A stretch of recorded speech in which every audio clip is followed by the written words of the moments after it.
Γεια σας αγαπημένες μου φίλες και φίλοι. Σήμερα θα κάνω τη σταφίδα μου, τα σταφιδάκια κατ' ακρίβεια από σουλτανίνα. Έχουμε μαζέψει το σταφύλι μας, το έχω καθαρίσει από κάποιες ρογές που ήταν χαλασμένες, το έπλυνα και είναι έτοιμο να το βουτήξω μέσα στο διάλειμμα που θα δείτε στη συνέχεια. Φίλες μου, έχω βάλει 3 λίτρα νερό να κοχλάσει εδώ.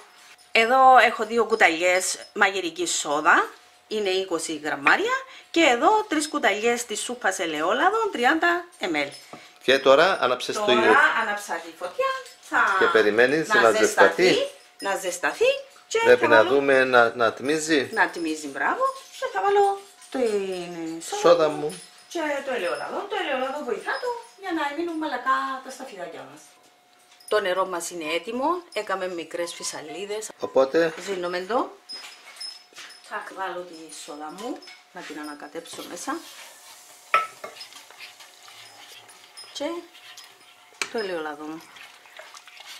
Και θα τα βουτήξουμε έξω. Ναι, πάμε. Θα τα βουτήξουμε μέσα στο διάλειμμα μας τούτο. Η θερμοκρασία του νερού. Εντάξει, έχει πέσει τώρα γύρω στους 50.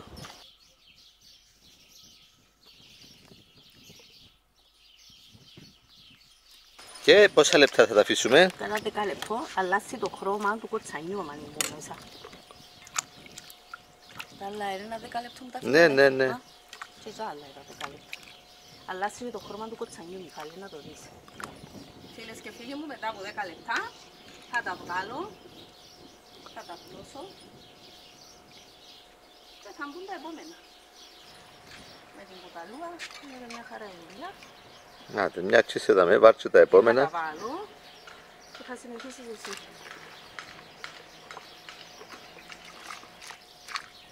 Με το διάλειμμα και να κάνουμε όσα έχουμε μέσα στη λεκάνη μας να τα κάνουμε. Άντε Μιχάλη μου, πιάσε ώρα. Ωραία, κρατάω ώρα. Η επόμενη δουλειά δική σου. Εντάξει. Έχουν περάσει τα 10 λεπτά. Γι' αυτό θα τα βγάλω εγώ. Η σουλτανίνα και τα σίκα ηλιάζονται. Πρώτη μέρα για τη σουλτανίνα. Δεύτερη μέρα για τα σίκα. Κάθε μέρα γυρίζομαι. Τρίτη μέρα για τη σταφίδα μας. Τέταρτη μέρα για τα σίκα μας.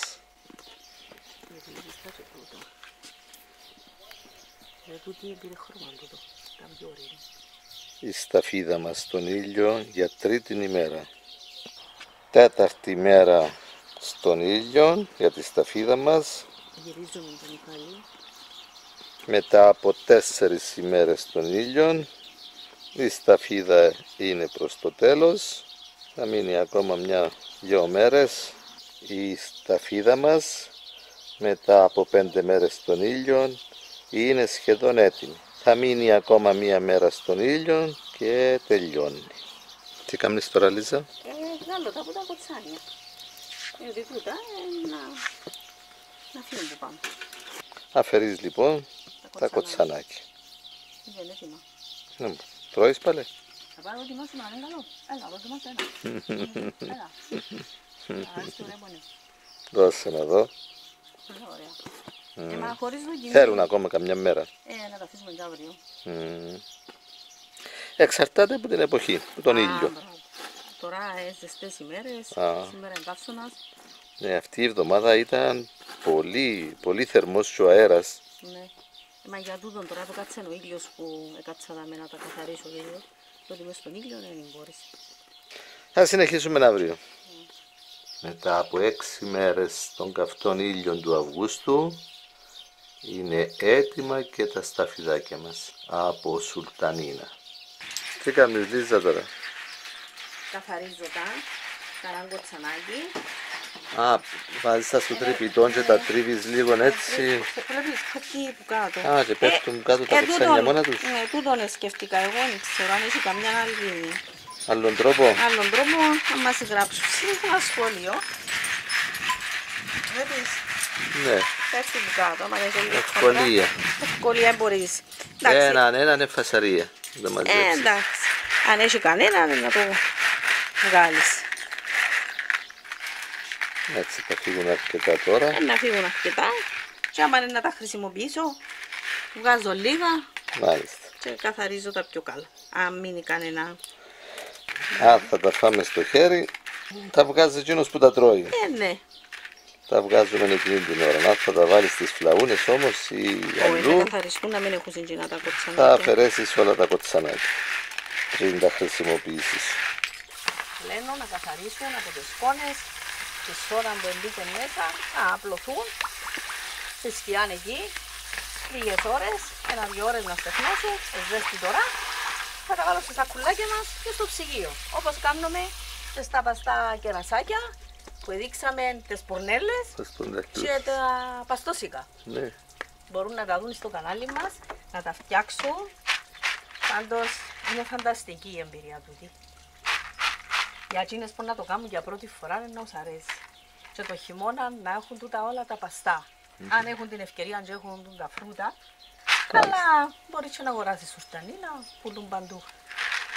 Εν τω μεταξύ, με την ίδια διαδικασία γίνονται και η σταφίδα η μαύρη που έχει κουκούτσι μέσα. Μάλιστα. Η ίδια διαδικασία. Πάμε να τα βάλουμε και τούτα να στεφνώσουν. Λες μου, απλώστε τα έτσι να στεφνώσουν στη σκιά, διότι είναι καμωμένα, θέλουν άλλον ήλιο. Σε ένα ψαθάκι. Απλώθουμε τα να στεχνώσουν.